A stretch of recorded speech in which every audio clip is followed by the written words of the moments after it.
Assalamualaikum warahmatullahi wabarakatuh.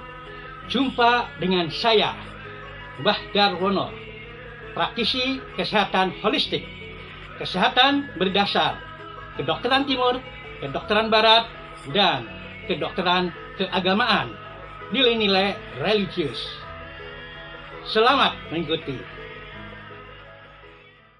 A'udzubillahi minasyaitonirrajim. Bismillahirrahmanirrahim. Inna fi khalqis samawati wal ard wa ikhtilafil laili wan nahar la ayatin lil albab alladzina yadhkuruna Allaha qiyaman wa qu'udan wa 'ala junubihim wa yatafakkaruna fi khalqis samawati wal ard. Rabbana ma khalaqta hadza batila subhanaka faqina adzabannar. Shadaqallahul azim. Saudara, salah satu dari kajian tafsir yang kami pelajari di pondok mahasiswa waktu kami ada di sana adalah tafsir kauniyah yang diasuh oleh Al-Hafiz ahli kimia Bapak Syahirul Alim, salah seorang korban dari Orde Baru terkait dengan kasus Borobudur. Tafsir yang diajarkan di pondok pesantren, di antaranya selain tadi tafsir kauniyah yang banyak menghubungkan antara ayat Quran dan sains dan teknologi, karena memang pada saat itu sedang hangat-hangatnya kebangkitan Islam dengan kita kenal yang sebagai buku yang sangat bagus, La Quran, La Bible, et La Science, waktu itu banyak dikaji. Kemudian ada tafsir lain, tafsir kami sebut sebagai tafsir konvensional atau tafsir kitab kuning. Yang kita pelajari adalah ada dari Jalalain, Ibnu Katsir dan sebagainya, diampu oleh ahli tafsir dari IAIN Sunan Kalijaga, Bapak Abdurrahim waktu itu. Dan juga ada tafsir yang mutakhir yang terkait dengan banyak membahas masalah sosial, adalah tafsir yang diberikan oleh Syed Qutb Bililal, dan ada juga Al-Marohi dan sebagainya. Nah, keistimewaan dari kajian tafsir kauniyah oleh Pak Syahirul Alim adalah beliau sering membawa peraga, seperti memberi kuliah kimia di kampusnya. Nah, oleh karena itu pada kesempatan ini saya ingin sedikit berbagi tentang apa yang pernah saya terima. Jadi saya bukan mufasir, hanya sedikit menyampaikan apa yang pernah saya dapatkan di pondok, dan tentu saja kalau ada salahnya saya mohon maaf. Sebelumnya mari kita dengarkan dulu ayat yang akan kita kaji secara kauniyah, yakni ayat dari surah Ar-Rahman sebagai berikut.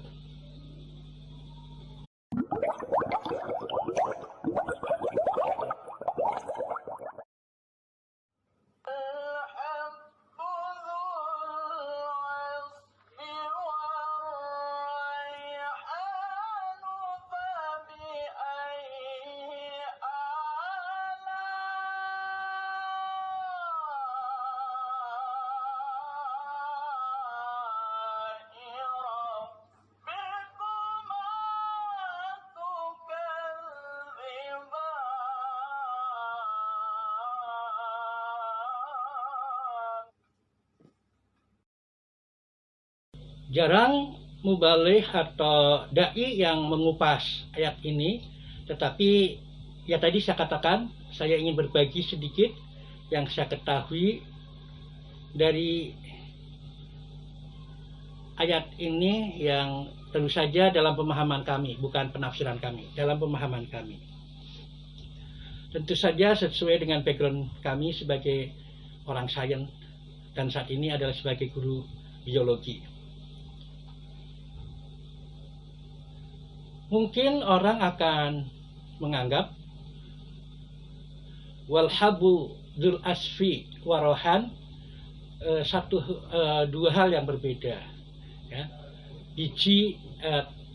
Biji-bijian yang ada kulitnya dan bunga-bunga yang harum baunya, suatu pengertian yang berbeda. Tapi dalam pengertian saya itu adalah satu pengertian, yakni tanaman berbunga yang bijinya tertutup oleh kulit biji, atau di dalam bahasa biologinya kami kenal sebagai angiospermae.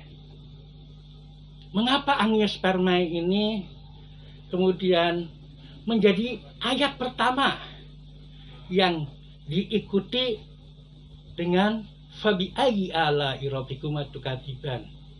Maka nikmat Tuhan kamu yang manakah yang kamu dustakan? Saya memahaminya bahwa angiosperma ini betul-betul banyak nikmat yang terkandung di dalamnya.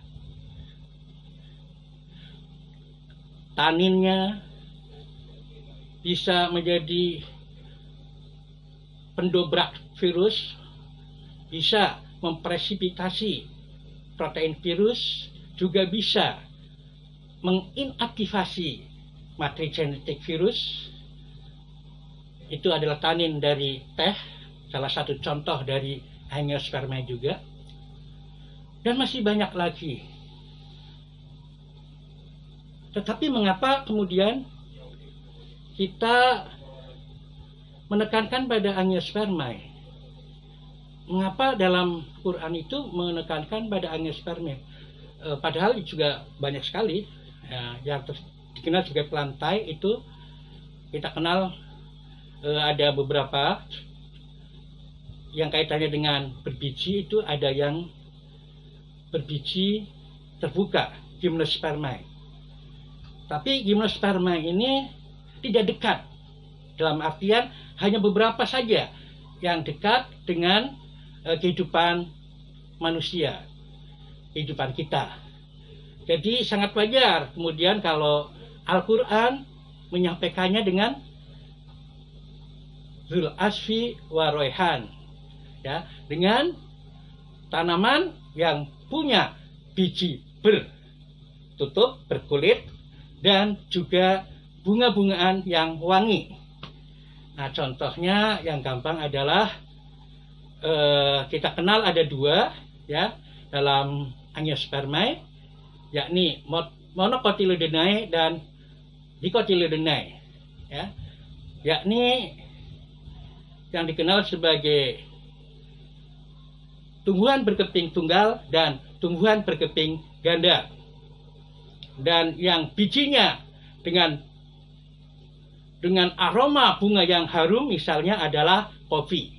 Ya, kopi itu bijinya dengan aroma yang juga harum.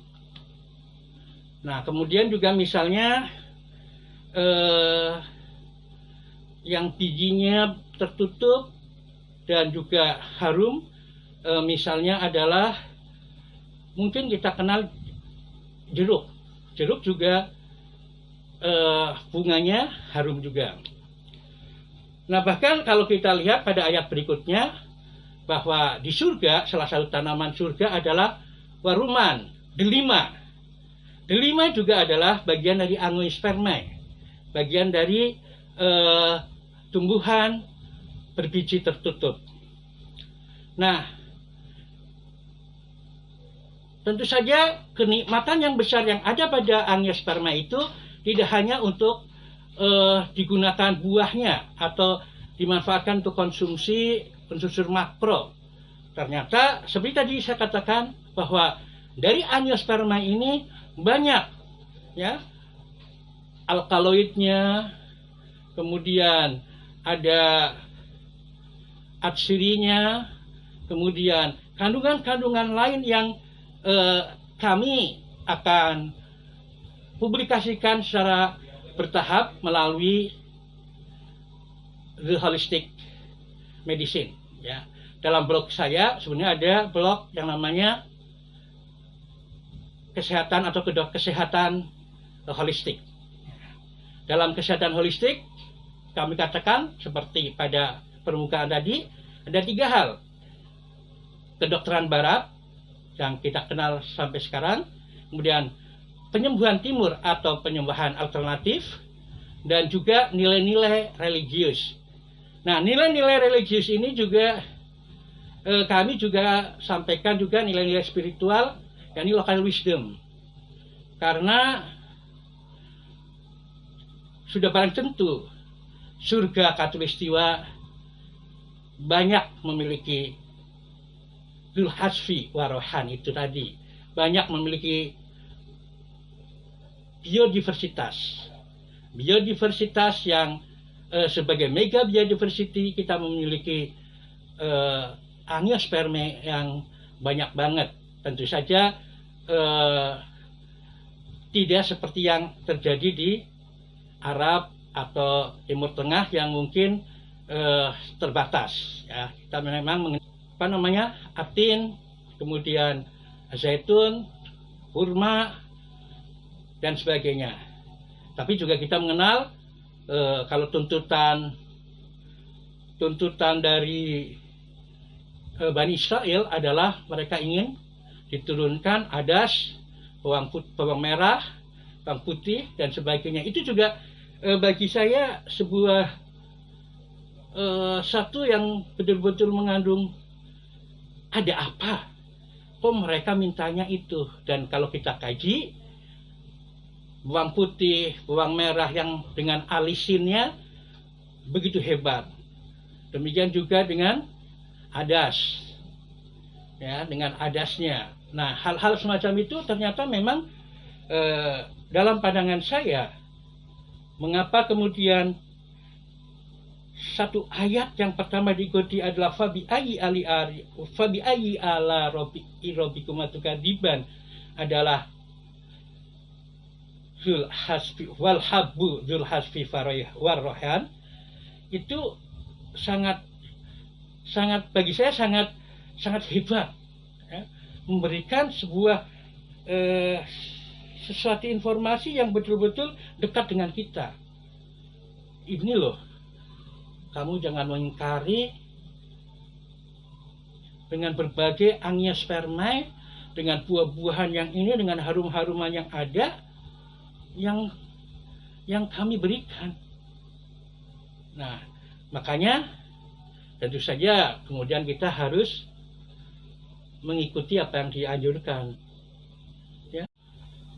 Hanya dengan angiospermae aja, nikmat Allah sungguh maha besar. Ya. Ada yang untuk anti kanker, antivirus, meningkatkan imunologi, untuk kekuatan seksual, kecerdasan, vitalitas, seabrek-abrek kalau kita kaji.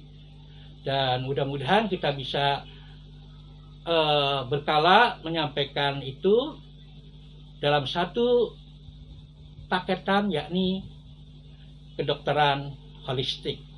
Jadi mengapa kami sebut kedokteran holistik? Karena nilai-nilai baik Quran maupun hadis ataupun juga yang ada pada local wisdom yang mungkin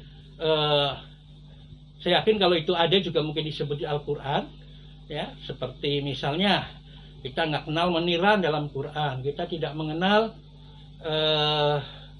yang sejenis itu, ya. Oleh karena itu, insya Allah tiga pendekatan kedokteran barat yang saya dapatkan dari kampus, kedokteran timur yang saya dapat dari kerja menjadi konsultan herbal, satu produk saya sebut produk Cina, kemudian pemahaman saya sebagai orang yang pernah belajar agama dan mondok untuk berbagi. Jadi intinya saya hanya ingin berbagi, dan kalau ada salah tentu saja saya mohon maaf. Mudah-mudahan kami bisa menyampaikannya secara istiqomah dan secara berkesinambungan untuk kemanfaatan kita bersama. Demikian, Assalamualaikum warahmatullahi wabarakatuh.